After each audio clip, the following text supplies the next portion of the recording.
This podcast is brought to you by Most Valuable Podcasts, leading the league in podcasting entertainment.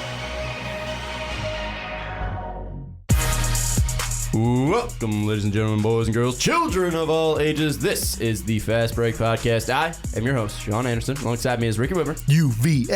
UVA. And alongside him is Dave Oster. Hey, guys. And we are the UVA fan club.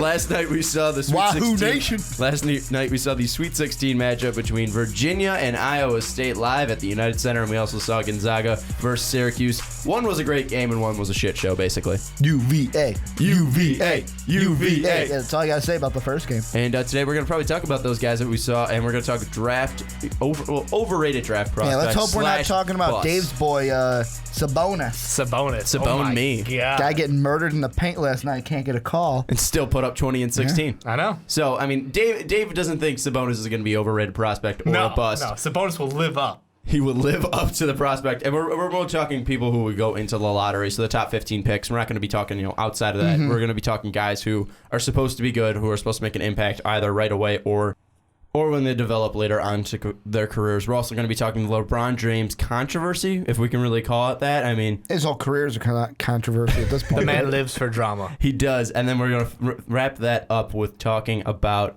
potential dark horses in the Western Conference, because we only talk about the Warriors and Clippers, but can anyone truly upset them? And we'll talk about that later on. But we're going to jump into overrated draft prospects. You can call busts. We're not going to say they're busts right away because it takes a lot of time to develop. But who do you think is overrated going into this draft? Personally, myself, looking at his stats, looking at what he's done, in his year prior and then into this year, I'm thinking Chris Dunn. His last game in his college career against North Carolina was phenomenal. He had 29 points, went 6 for 8 from three-point land. But looking at his stats from this season just in general, I just think he's taking a dip and he's taking a fall. He needs to improve his jump shot, and he really didn't do that. I mean, he improved his three-point percentage, but looking at his field goal percentage, it's dropped about 3%. And he's supposed to be this point guard, and his assist numbers dropped. And I don't see him really developing, because I don't know if teams are going to put him at the 1, if teams are going to put him at the 2. It's really hard to see where Chris Dunn can really pan out and what his job can really be as an NBA prospect. And it's hard for me to say like this kid's going to be good or this kid's going to be great in the NBA. I'm just not entirely sure if he will do that. Well, and the one thing I think of, if you're looking at Chris Dunn because he's, to me, completely different than what you would see with a Tyler Ulis. A traditional point? We talked about Tyler Ulis last week, and someone in the comment section, I believe, compared him a little bit to CP3 with the skill set. Chris Dunn is he's going to be nowhere near that CP3 point guard where he's going to rack up all the assists. He's more of a scorer to me, and I feel like in the NBA, if he's stuck right at a traditional 1, you may see a little bit of struggle. But to me, I see everything that they put on the draft profile, and I see Victor Oladipo. Similar height, 6'4". Oladipo was, 7 pounds, lighter than Chris Dunn. Yeah, it's like Dunn. 2 burritos. Come on. And he had a wingspan, 2 burritos, and he had 1 inch on the wingspan for Oladipo compared to Chris Dunn. So I look at the draft profile. Physically similar. Yeah, physically similar, and I mean they were both turnover prone on the profiles coming up. They're athletic, need to improve their jump shot. Chris Dunn is Victor Oladipo, except he's not going to be taken second overall. He's going to be taken maybe like 7th, 8th. Oladipo was taken in a very weak draft. Yeah. Anthony Bennett was the number 1 pick. True. So I mean, he was picked in a weak draft. This one isn't that weak, and it's hard to say, like, looking at all the other prospects, that I would pick this guy in the top 10 even if I need a point guard. Because, I mean, you have Jamal Murray, who's most likely to end up as a shooting guard. I don't think he's a true point guard. But, I mean, even the emergence of Tyler Ulis, I would pick Ulis over Chris Dunn. I know Ulis is small, but I just feel like Ulis has that tenacity and that drive that he wants to be the best. And I feel like Chris Dunn, looking at him on the court, I mean, he seems like he's into the game. It just seems like, he doesn't seem like he wants to be that star. He doesn't seem like he wants to be that guy for Providence, because Providence was supposed to be a great team this year, and they really fell off the floor going in as an 8 seed, or 9 seed. And I just don't see Chris Dunn really developing into a star or a starter. And he's already 22. See, but I don't think you can, the whole thing with, but he's 22, but he's this. I think with this draft class, you're going to throw all of that out the window, because most of the people that we've seen in college this year, what have we been talking about? seniors, juniors. Up. Well, This has that's been what they're supposed to. Yeah, So this has been the that upper means- class year. This isn't the one and done year that we're like, oh, he's 18, he's 19, and yet he's the top he's two that. picks in the draft are? Ben Simmons and Ingram. And who's number 3? And Chad Ford, Dragon Bender. He's 17. So and people are saying, is Buddy Hield? So they don't dominate the game as much as these more veteran guys because they've had time to develop. That's what you're seeing is. Well, it's where do you want the development to happen? Game. Do you want it in college or do you want it in the pros? Like Ben Simmons, we're talking right now about one of your biggest things with him was, his jump shot. Well, if he stayed to senior year, maybe we would have seen a senior year where he shot at a higher percentage. So really it's where do you want the development to happen, in the pros or in college? Buddy Hield's an example of that. One of my overrated prospects, though, is going on the same thing as you with Jaylen Brown. Okay, Jaylen Brown, different, but Ben Simmons is different. Ben Simmons is a freak. Ben Simmons is like the first coming of LeBron James. I don't think Ben Simmons should be staying for a senior year. No, I'm not saying he's a freshman, should, but you know what I'm he saying. should have been staying. I'm just saying, where do you want that development to happen? I would rather see. It's a different thing though. I would rather have Ben Simmons go to the pros because Ben Simmons can play with the pros right now. For a Buddy Hield, it was his development needed to happen in college. Well, yeah, I mean, you talked about the numbers a little bit off air about how much his shot percentage has jumped. I mean, absolutely spiked. He started off with like a 23% shooter his freshman year. Could be the most effective shooter since Steph Curry in college. Right. I mean, I hate throwing that name in there just because it's fucking cancer right now. But the whole point being... We're not talking about NBA Steph Curry. We're talking Davidson Steph Curry. Fair enough. But I'll give you that. Some players do need time to develop more in college, and some are more pro-ready. When you have the body like Ben Simmons, when you have the talent that he has outright, the game will come with time, but playing against NBA talent will help shape him into a better player than dominating a college game. Ben Simmons' biggest problem is I'm pointing to my head. It's everything in his head. He's just got to be more confident. But going back to I think confidence also comes with the team you're playing. I think Ben Simmons is going to... he was on a terrible LSU team. And he was still putting up ridiculous numbers. I think Ben Simmons is going to be fine. I don't think it's really mentality there, unless you're saying he's just stupid. No, I'm saying, not that. I'm saying, when he was in need-to-score situations, okay, 8 seconds left, you're down by 1. Look at the tape. 9 times out of 10, Ben Simmons passes the ball away. And let's think to his NBA comparison. Did not want the final shot. What's his NBA comparison? LeBron James. And what was LeBron James' problem for the first, 6 years in the final NBA? Shot. See, but the thing is, with if you're saying that, I mean, what would you rather have? Ben Simmons, who's known as not being a jump shooter, taking a 15-foot jumper, or passing it off to a guy like a Tim Quarterman who can make an open 3. So I think, but they weren't open threes. The guys around him. You said they passed him to open guys. No, he was passing it to guys that it was a worse shot where he could have just taken a high percentage 2, but didn't want to take that high percentage of shot because he was scared to take the last shot. I don't think he's scared. I think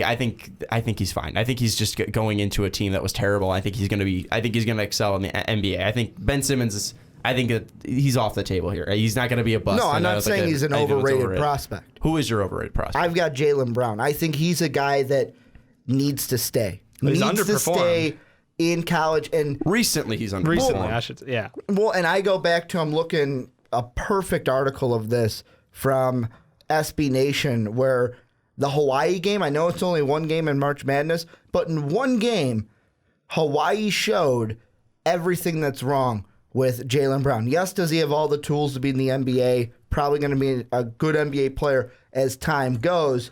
However, as of right now, he's a guy where loses the handle sometimes when he drives in. He's just inconsistent with his jump shot, and he's a guy where it's like, if he comes out now, you take him in the top 10. That's overrated. He's an overrated prospect. I would take him maybe low lottery, 12, 13, 14 at the earliest. I would take him over. I would take him over Chris Dunn, though. I feel like I would take Chris Dunn over Jaylen Brown. I feel like he can develop, and he's got more potential there. I mean, he doesn't have a jump shot. Neither does Ben Simmons. He doesn't have a good enough handle. He's turnover prone. But again, he can jump out of the building, and this kid is just an athletic freak. And I think the jump shot can develop more with time. I feel like he can be not same level as Ben Simmons or Brandon Ingram, but I feel like he could be like the third best player, at least from an athletic standpoint. I think he can really, show that he That can. is something interesting, what you said, from an athletic standpoint. Think about that. You're talking up what is your potential as a player, and you're building it based off their size, their strength, their quickness. It's a whole lot of that versus what have you done for me on the court? Because guess what? You can't teach athleticism, but what you can teach is basketball fundamentals, like taking better care of the ball, like making the smart decision if it's shooting first or passing. Those kind of things can be taught, and if you're in the right environment in the NBA under these coaches, you can really culture somebody up and grow them into a great prospect. And the gym's always open. The gym's always open. He can always go and practice. And something that might be kind of out there, because he did have a jump shot in college, but maybe kind of like a James Harden, because they say he lives at the free throw line. He's a great slasher. James Harden did have a jump shot in college. He shot 40% from three in his freshman year. So, I mean, James Harden, not the same shooter. I mean, James Harden's a better player than Jaylen Brown. I'm not saying that. But Jaylen Brown might be able to develop his shot and then become like a James Harden. In a similar manner, yeah. Yeah, because, I mean, he drives to the basket. He's fast. And the big thing coming out of college for James Harden was that he was undersized for his position. Jaylen Brown's got 2 inches on him, and I think he's got a larger wingspan. So I think Jaylen Brown can really develop his game. I think he can really top out as like a James Harden and pan out like a James Harden. But I think that I see where you're coming from, that he might want to stay. And James Harden did stay for a sophomore year, so I could see that. But I think he can really develop his game. I think he could be something special. I'm just saying, and I know take it with a grain of salt, because when you get to the tournament, you're looking like sometimes it's, okay, you got one game and that's all we had tape on you. And sometimes like the good scouts look at the entire season, but for most of us, that one game is like, holy shit, this team in Hawaii showed some holes where you had only 4 points, went 1 of 6 in that game. He did only play 17 minutes, though. But on the other side, Chris Dunn, I know he played more minutes than 17. He had 26, but 29 points, 10 of 16 from the field against arguably the number 2 team in college basketball in this tournament field in the Tar Heels. Fair enough. Yeah. Like, I mean, the tournament is a giant magnifying glass for you as a person. It's like, hey, this is your shot, and anything you do will be over-scrutinized, over-analyzed, so you better make this the best representation of you and that you can. And I know that they only won the first game that they played by 1 point, but a lot of people looked at that Providence game against the Trojans, and there were some people that were like, oh, the Trojans are going to win this game because they came out and beat UCLA 95-71 in their first Pac-12 tournament game. So there were some people high on this team for their scoring efficiency.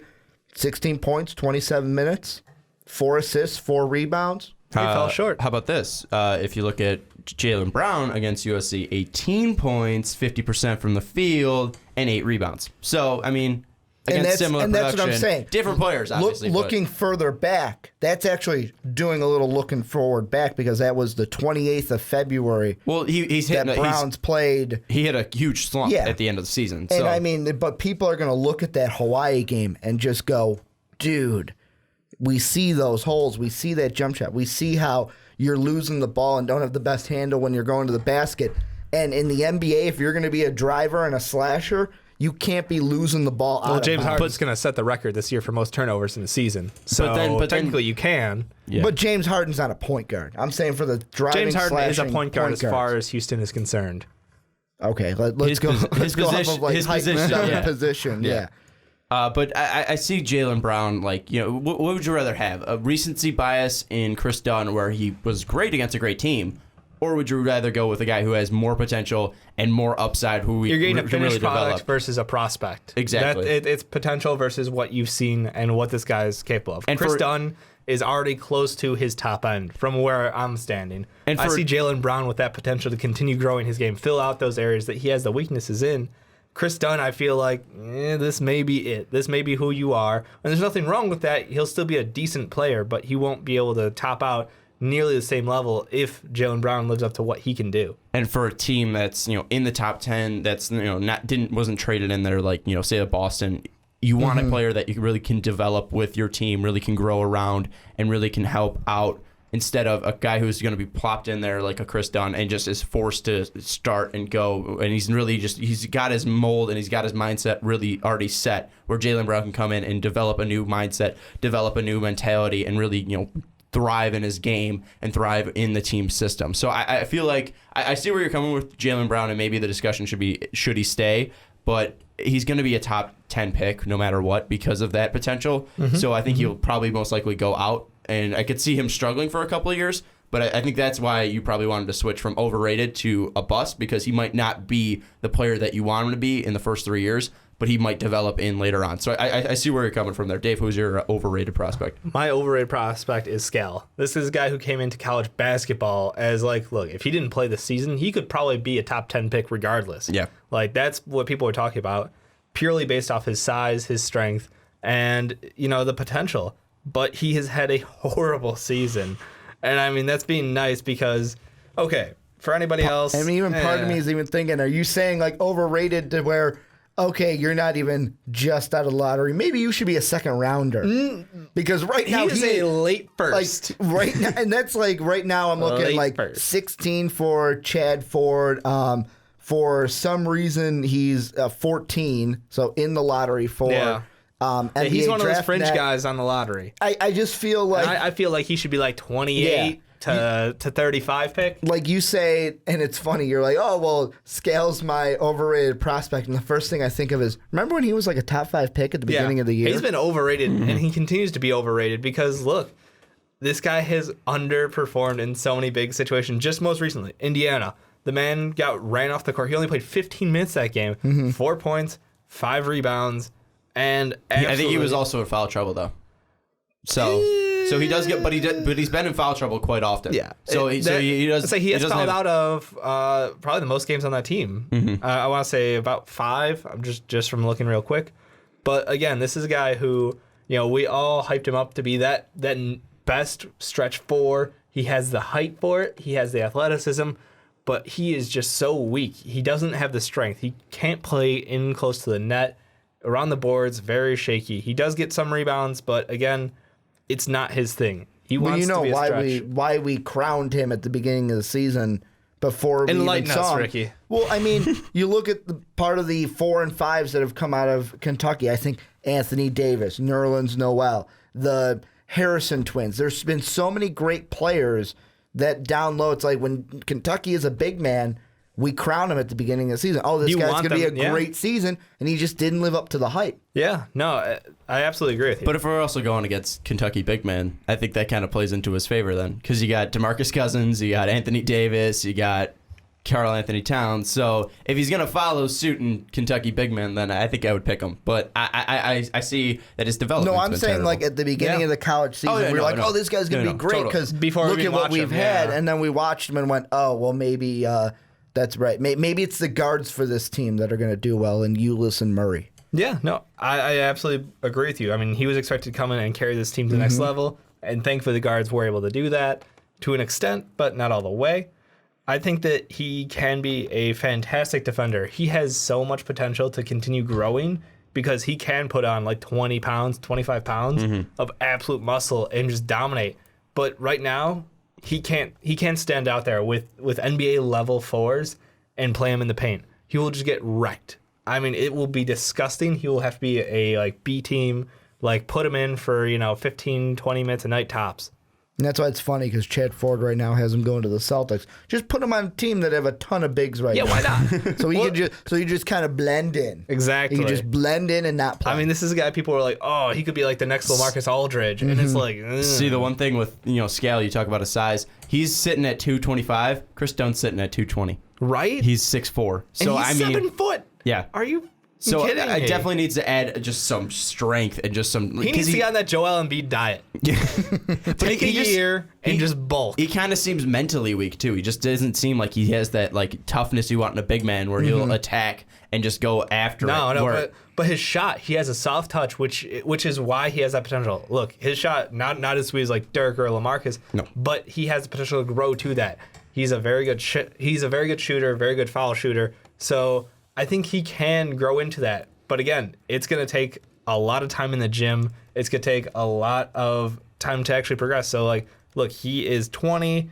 That's fine. You know, he's not the youngest, but whatever. He still can play for a team. And after 2 years, I think he'll be a reasonably good player.